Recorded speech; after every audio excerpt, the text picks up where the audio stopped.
নিশ্চয়কৈ হিমাক্ষী মই পোনপ্ৰথমে এটা কথা কৈ লওঁ যে আজি দিনৰ যি 12 বাজিছে সেই 12 বজাতে 48 ঘণ্টা সময় পাৰ হৈ গৈছে আৰু যি 3 ঘণ্টা অৰ্থাৎ 51 ঘণ্টা আৰু 51 ঘণ্টাই আচলতে সম্পূৰ্ণৰূপে ব্যৰ্থ হৈছে ONGC আৰু যাৰ পৰিপ্ৰেক্ষিতত এতিয়া শিৱসাগৰ যি ভটিয়াপাৰ বাৰিচুক আছে বাৰিচুকত এক আতংকময় পৰিস্থিতি সৃষ্টি হৈছে যেহেতু মই আগৰ যিসমূহ বুলেটিন আছে সেই বুলেটিনসমূহতো উল্লেখ কৰিছোঁ কিদৰে নৰেন গগৈ নামৰ যিজন 65 বছৰীয়া এজন লোক আচলতে কালি মৃত্যু হৈছে আৰু মৃত্যু হোৱাৰ কাৰণটো অত্যাধিক যি শব্দ বা অত্যাধিক যিসমূহ প্ৰদূষণ সেই প্ৰদূষণৰ বাবে এই যিজন লোক সেই লোকজনৰ হৃদযন্ত্ৰ বন্ধ হৈ পেলাই মৃত্যু হোৱাৰ আশংকা কৰা গৈছে আৰু এই মুহূৰ্তত মই সতীৰ্থৰ যদি সম্ভৱ হয় মই এক পৰিৱেশ দেখাব বিচাৰিম মই যথেষ্ট দূৰত আছোঁ কিয়নো আমাৰ সংবাদ মাধ্যমলৈ তালৈ যাবলৈ সেই স্থানলৈ যাবলৈ দিয়া নাই মই এই মুহূৰ্তত ভিজুৱেলছটো দেখাইছোঁ কিদৰে আচলতে অহৰহভাৱে যি ৰিগ আছে 147 নম্বৰ ONGC যি ৰিগ আছে সেই ৰিগৰ পৰা এতিয়াও অহৰহভাৱে প্ৰায় 51 ঘণ্টা ধৰি অহৰহভাৱে এই যিসমূহ গেছ সেই গেছসমূহ নিৰ্গত হৈ আছে আৰু এই গোটেই কথা বতৰাখিনিত আচলতে ONGC ব্যৰ্থ হৈছে প্ৰায় 51 ঘণ্টা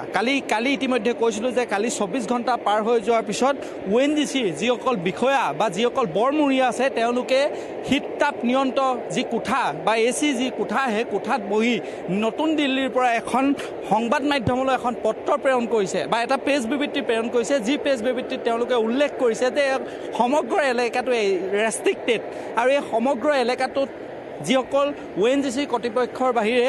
অন্য যিকোনো লোক বা সংবাদ মাধ্যমৰ লোক প্ৰৱেশ কৰিব নোৱাৰিব কাৰণ এটাই এই 51 ঘণ্টা ধৰি ONGCৰ যিটো ব্যৰ্থতা সেই ব্যৰ্থতাটো উদঙাই দিয়াৰ বাবে বা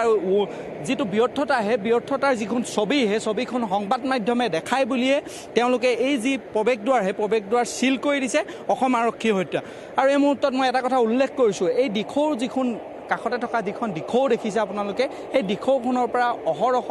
যি ৰিগ আছে 147 নম্বৰ যিটো ৰিগ আছে সেই ৰিগটোত অহৰহভাৱে পানী ছটিয়াই থকা হৈছে সেই যিটো ৰিগ সেই ৰিগৰ যিটো তাপ সেই তাপ নিয়ন্ত্ৰণ কৰাৰ বাবে বাহিৰে ONGCয়ে কোনো ধৰণৰ ব্যৱস্থা গ্ৰহণ কৰা নাই বা ONGCৰ যিসকল বিশেষজ্ঞৰ দল আছে সেই দলসমূহ সম্পূৰ্ণৰূপে ব্যৰ্থ হৈছে যাৰ পৰিপ্ৰেক্ষিতত এই যি ভটিয়াপাৰ বাৰিচুকবাসীৰ যিসকল ৰাইজ আছে সেই ৰাইজ আচলতে দুৰ্দশাত বা দুৰ্ভোগ ভুগিবলগীয়া হৈছে তেওঁলোকৰ বাবে বনগাঁৱত এক আশ্ৰয় শিবিৰ তৈয়াৰ কৰি উলিয়াইছে কিন্তু আশ্ৰয় শিবিৰত তেওঁলোক 3টা দিন নিজৰ ঘৰ বাৰী এৰি 3টা দিন আশ্ৰয় শিবিৰত থকাৰ পিছত আজি পুৱাৰ পৰা যি পৰিৱেশ সেই পৰিৱেশ দেখাইছোঁ কিদৰে আচলতে ইয়াৰ স্থানীয় লোকে ONGCৰ বিৰুদ্ধে ONGCৰ যিসকল বৰমূৰীয়াৰ বিৰুদ্ধে তেওঁলোকে আচলতে খুব উজৰা পৰিলক্ষিত হৈছে কাৰণ এটাই যে 51 ঘণ্টাই সম্পূৰ্ণৰূপে ব্যৰ্থ হৈছে ONGC আৰু এই গোটেই কথা বতৰাখিনিত 51 ঘণ্টাই আচলতে ONGCৰ কোনো লোকেই সংবাদ মাধ্যমৰ আগত সেই যিখন পত্ৰ সেই পত্ৰখনৰ বাহিৰে কোনো ধৰণৰ সংবাদ মাধ্যমৰ আগত মন্তব্য কৰা নাই কোনো ধৰণৰ কথা বতৰা সদৰি কৰা নাই আৰু স্থানীয় লোকৰ খুব এটাই যে তেওঁলোকে যিসকল স্থানীয় লোক আছে সেই লোকসকলক আশ্বস্ত কৰিব পৰা নাই যে কেতিয়া এই গেছ নিৰ্বাপনৰ যিটো